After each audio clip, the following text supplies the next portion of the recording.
Yung ganitong transformer yung gagamitin natin. Transformer ng microwave oven. Yung binabarat ng mga magbabakal kasi nga yung kanyang coil ay hindi tanso. Aluminum. Yan, yung mga pinapakilo natin. Or ginagawa natin na pabigat. Sukatin na rin natin guys yung lumalabas dito para alam natin kung ilang turn yung gagawin natin. Kasi nga kalimitan sa mga welding machine ay nasa 40 to 60. Okay, then subukan natin dito kung gaano kalakas. Yan. So yan, try natin. Yun ayun, kahit sa lupa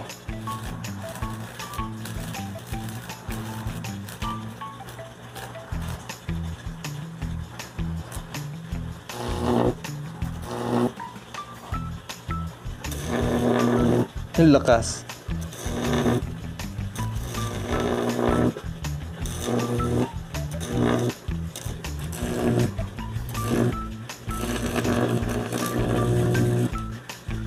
Siya nga pala guys, para sa mga naghahanap ng welding machine na sa package ay meron siyang kasamang ganito, tapos yung hinahanap nyo guys na meron siyang switch na ganyan ayan.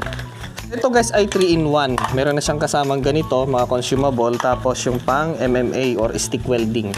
Kung sakaling interested kayo sa ganitong welding machine, 3-in-1, lagay ko po sa description box yung aking review, tapos testing, tapos yung link ng Predator na to na 3-in-1. MMA, TIG at Pulse TIG. Okay. So i-test muna natin kung ilan yung lumalabas. Hindi dito sa kanyang high voltage kasi delikado dito. Out of range sa ating tester. Sigurado, uusok yan. I-test lang natin kung ilan yung lumalabas dito sa ito yung mas makapal na wire. Kasi yan yung pagbabasehan natin kung ilang turn yung gagamitin natin sa wire. Sana magkasya. Okay. Test natin.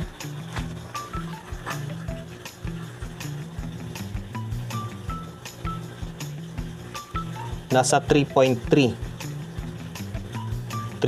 volt AC. So yan yung bibilangin natin kung ilang turn, tapos dapat makapagpalabas tayo kahit 30 volt AC, pero sa tingin ko hindi na kasya.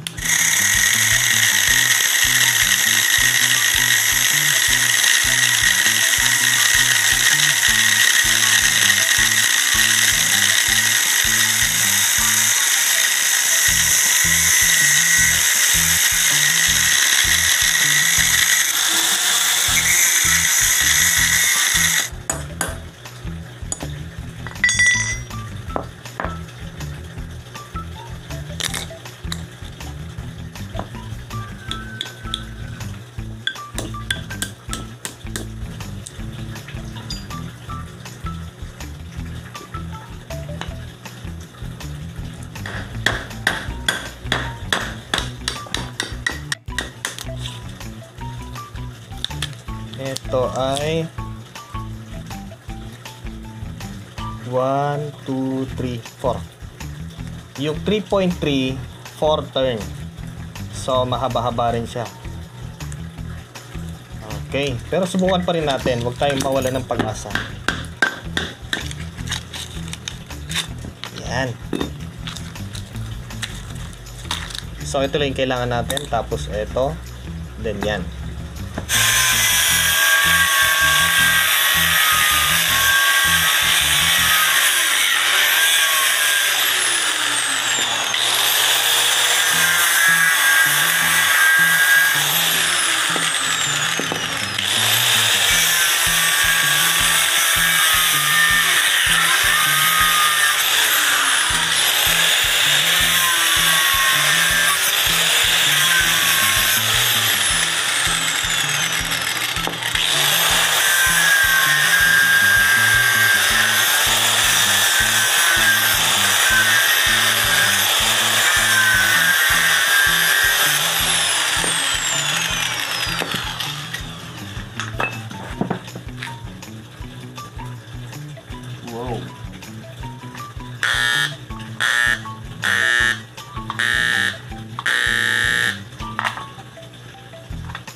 Baka maliit yung area.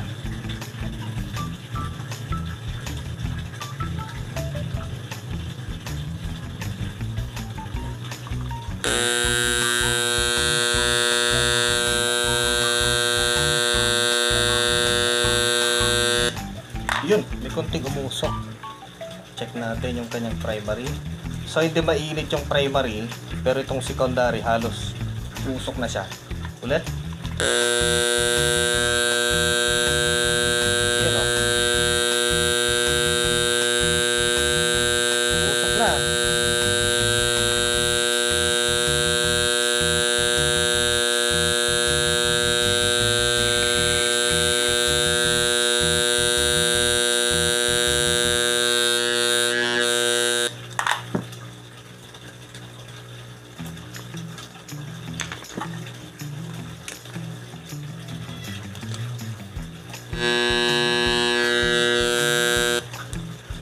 Check up. Ayan.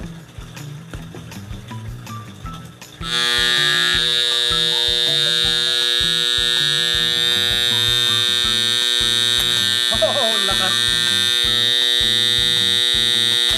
Lakas na.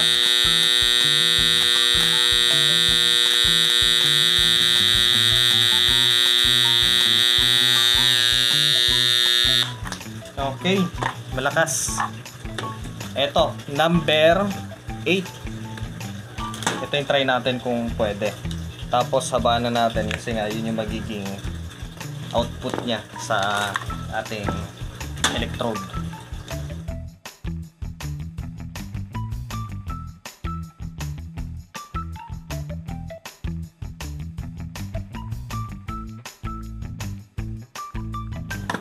Medyo maingay lang kasi.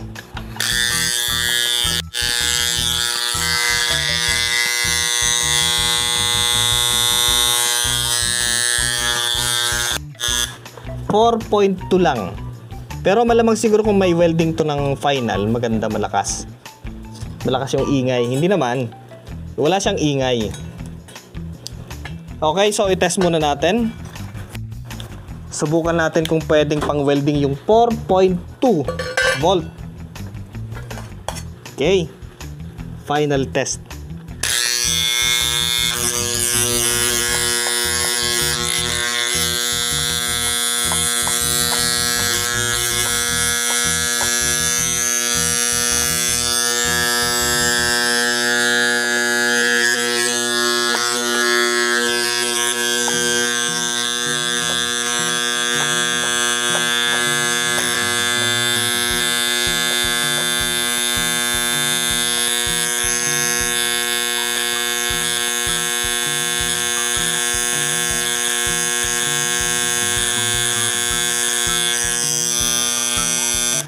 Kakatakot.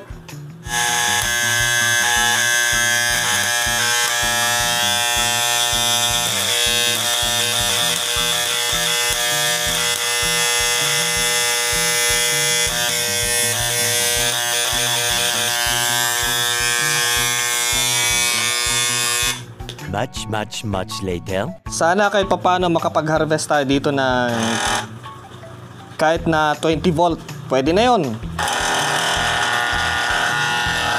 Okay.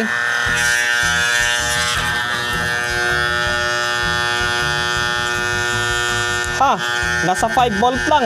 Yun o. 5 volt AC. Subukan natin.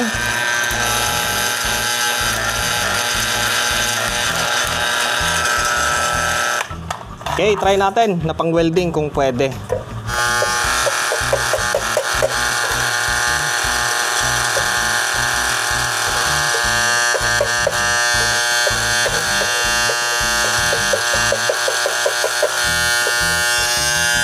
Malamang siguro yung iba na gumagawa ng ganito na dalawang transformer. Yung sabi ko na guys, limited yung may lalagay mo na coil. Yung dinadalawan nila. Hindi ko alam kung may pinagbabawal na technique gaya ng ginawa ko or totoo kaya. Kasi dapat mapalabas mo kahit 30 volt eh. Wale!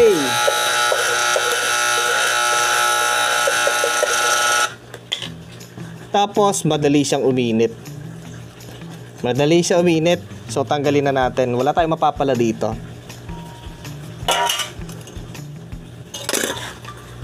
So pwede lang natin gawin dito spot welder. Yun lang, wala nang iba. Ayan, yung pang spot ng mga battery or kaya pang welding na yung mga spot lang, yung maninipis na bakal. Pero yung talagang gamitan natin ng stick welding, hindi siya pwede.